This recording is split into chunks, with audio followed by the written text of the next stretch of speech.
Assalamu alaikum viewers, welcome to this channel Gist of Law. Today our topic of discussion is President under Constitution of Pakistan.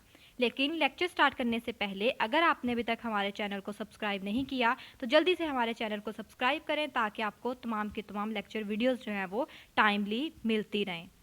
आज के हमारे lecture में हमने क्या क्या चीज़ें डिस्कस करनी हैं। सबसे पहले तो हम डिस्कस करेंगे कि प्रेसिडेंट कहते किसे हैं। फिर हम ये डिस्कस करेंगे कि प्रेसिडेंट को इलेक्ट कैसे किया जाता है, यानी जो इलेक्टोरल कॉलेज है वो किन किन मेंबर्स के ऊपर जो है वो मुश्तमिल होता है। इसके बाद हम प्रेसिडेंट की पावर्स को देखेंगे और एट द एंड हम देखेंगे कि प्रेसिडेंट की जो है वो इम्पीचमेंट कैसे की जाती है। ठीक है, कि प्रेसिडेंट को उसके ऑफिस से जो है वो रिमूव कैसे किया जा सकता है। सबसे पहले तो देखते हैं कि प्रेसिडेंट कहते किसे हैं। The president of Pakistan is the head of state. कि प्रेसिडेंट वो इंसान है, वो बंदा है जो कि हेड ऑफ स्टेट है। ठीक है, जो कि पूरी की पूरी स्टेट को जो है वो रिप्रेजेंट कर रहा है, उसका जो हेड है। ठीक है, अब प्रेसिडेंट को जो है वो इलेक्ट कैसे किया जाता है। प्रेसिडेंट को इलेक्ट किया जाता है थ्रू इलेक्टोरल कॉलेज। ठीक है, इलेक्टोरल कॉलेज जो है ये किन किन मेंबर्स पर मुश्तमिल होता है। ये मुश्तमिल होता है सेनेट के मेंबर्स पे, नेशनल असम्बली के मेंबर्स पे और प्रोविंशियल असम्बलीज़ के मेंबर्स पे। प्रेसिडेंट जो है इसकी जो है प्रेसिडेंटशिप की जो है वो मियाद कितनी होती है। The president serve a term of 5 years. ठीक है, प्रेसिडेंट जो होता है उसको 5 साल के लिए जो है इलेक्ट किया जाता है। प्रेसिडेंट जो होता है, अगर एक दफ़ा एक पर्सन जो है एज अ प्रेसिडेंट जो है वो इलेक्ट हो गया है तो उसके बाद वो सिर्फ एक दफ़ा जो है री इलेक्शन के लिए जो है वो कंसीडर किया जा सकता है, यानी वो सिर्फ दोबारा एक दफ़ा जो है एज अ प्रेसिडेंट जो है वो एलिजिबल हो सकता है। अब इसके बाद हम देख लेते हैं कि हमारे जो प्रीवियस 3 प्रेसिडेंट ऑफ पाकिस्तान थे वो कौन कौन से थे। सबसे पहले तो हम बात करते हैं डॉक्टर आरिफ अलवी साहब की, जो कि हमारे मौजूदा प्रेसिडेंट हैं। ठीक है, इसके बाद जो इनसे पहले जो प्रेसिडेंट थे वो थे ममनून हुसैन। ठीक है, जो 2013 से 2018 तक थे। और इनके बाद जो हमारे प्रेसिडेंट थे थर्ड नंबर पे वो थे आसफ अली जरदारी, जो कि 2010 से 2013 तक थे। अब हम डिस्कस करते हैं आर्टिकल 41 को, कॉन्स्टिट्यूशन ऑफ पाकिस्तान। यही बताया गया है कि पूरी स्टेट का जो हेड होगा वो होगा प्रेसिडेंट ऑफ पाकिस्तान। ठीक है, जो कि पूरी की पूरी स्टेट की जो यूनिटी ऑफ द रिपब्लिक है उसको जो है वो रिप्रेजेंट करेगा। इसके बाद आर्टिकल 41 के अंदर जो है प्रेसिडेंट की क्वालिफिकेशंस आ गई कि प्रेसिडेंटशिप के लिए कौन सा पर्सन जो है वो एलिजिबल हो सकता है, क्वालिफाई हो सकता है। सबसे पहले तो ये आ गया कि पाकिस्तान में एज अ प्रेसिडेंट जो है वो इलेक्ट होने के लिए ये ज़रूरी है कि वो पर्सन जो है वो मुस्लिम हो। ठीक है, सेकंड नंबर पे जो क्वालिफिकेशन बता दी गई वो ये है कि वो पर्सन जो है वो 45 ईयर से कम ना हो उसकी जो एज है। ठीक है, कि कोई भी पर्सन अगर प्रेसिडेंटशिप के लिए इलेक्ट किया जा रहा है तो वो तब तक क्वालिफाई नहीं होगा जब तक उसकी एज जो है वो 45 ईयर्स तक ना हो। ठीक है, इससे कम ना हो। थर्ड नंबर पे आ गया कि कोई भी पर्सन जो है अगर क्वालिफाई करता है इलेक्शंस के लिए तो वो पर्सन जो है वो इलेक्टेड मेंबर हो नेशनल असम्बली का। अब प्रेसिडेंट जो है इसको इलेक्ट कैसे किया जाता है। इसको इलेक्ट किया जाता है इलेक्टोरल कॉलेज के थ्रू। इलेक्टोरल कॉलेज में जैसे हमने पहले डिस्कस किया कि बोथ हाउसेज के मेंबर होते हैं। ठीक है, नेशनल असम्बली के भी और सेनेट के भी। और थर्ड नंबर पे इसमें मेंबर्स होते हैं प्रोविंशियल असम्बली के। अब जो इलेक्शंस किए जाते हैं प्रेसिडेंट को इलेक्ट करने के लिए वो किस तरह से किए जाते हैं। अब प्रेसिडेंट के इलेक्शंस के लिए जो टाइम लिमिट है वो क्या बता दी गई है कि 60 डेज से जो है वो पहले ना हो। ठीक है, और 30 डेज से लेटर ना हो इसकी जो है एक्सपायरेशन डेट। और अगर इन बताई गई डेट्स के अंदर अंदर जो है प्रेसिडेंट के इलेक्शन नहीं होते, किस वजह से नहीं होते कि जो नेशनल असम्बली है वो डिज़ोल्व हो चुकी है, तो देन टाइम लिमिट क्या बता दी गई है कि विद इन 30 डेज़ के अंदर अंदर नेशनल असम्बली का जो जनरल इलेक्शन है, ठीक है, उसके 30 डेज़ के अंदर अंदर जो है वो प्रेसिडेंट के जो है इलेक्शंस किए जाएंगे। अब हम बात करते हैं प्रेसिडेंट की पावर्स और उसके फंक्शंस की।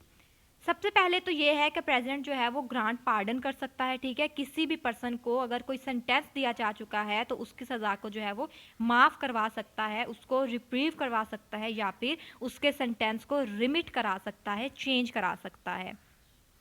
प्रेसिडेंट के पास ये पावर है कि प्रेसिडेंट जो है वो अपॉइंट करेगा प्राइम मिनिस्टर को, चीफ जस्टिस ऑफ पाकिस्तान को और जो अदर हाई रैंकिंग ऑफिशियल्स हैं उनको भी।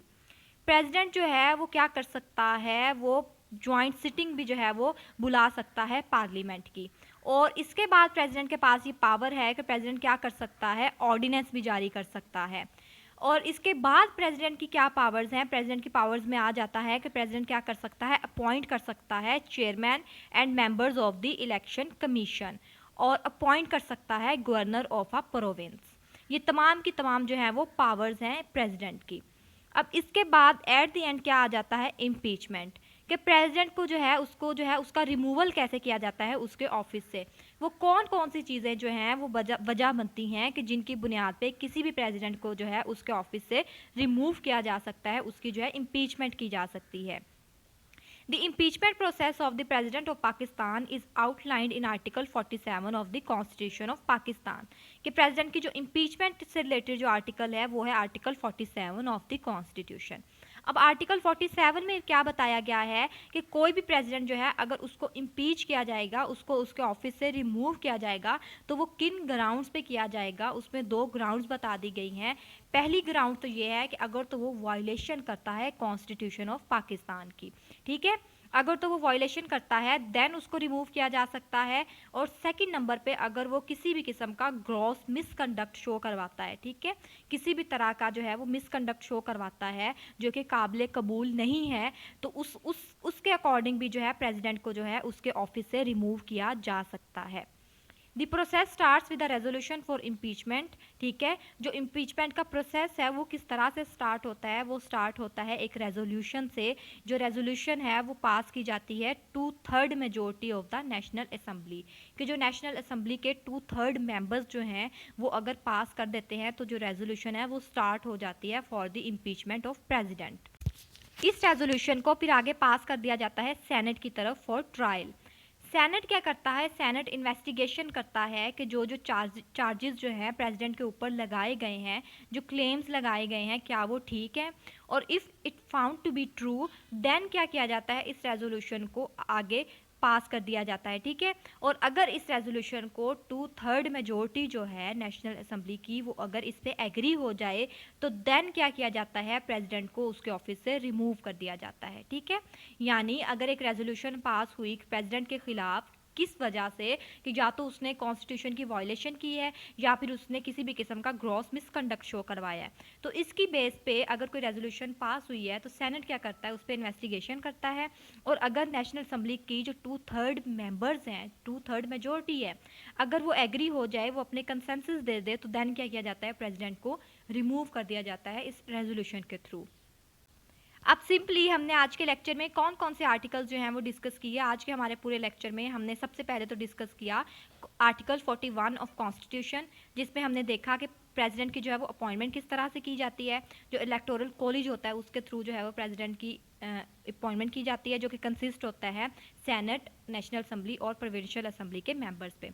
इसके बाद हमने डिस्कस किया आर्टिकल 45 जो कि बताता है पावर्स ऑफ द प्रेसिडेंट को, ठीक है। और सबसे एंड पे हमने डिस्कस किया आर्टिकल 47 जो कि बताता है कि प्रेसिडेंट की इम्पीचमेंट किस तरह से होगी, प्रेसिडेंट को जो है उसके ऑफिस से जो है वो रिमूव किस तरह से किया जा सकता है।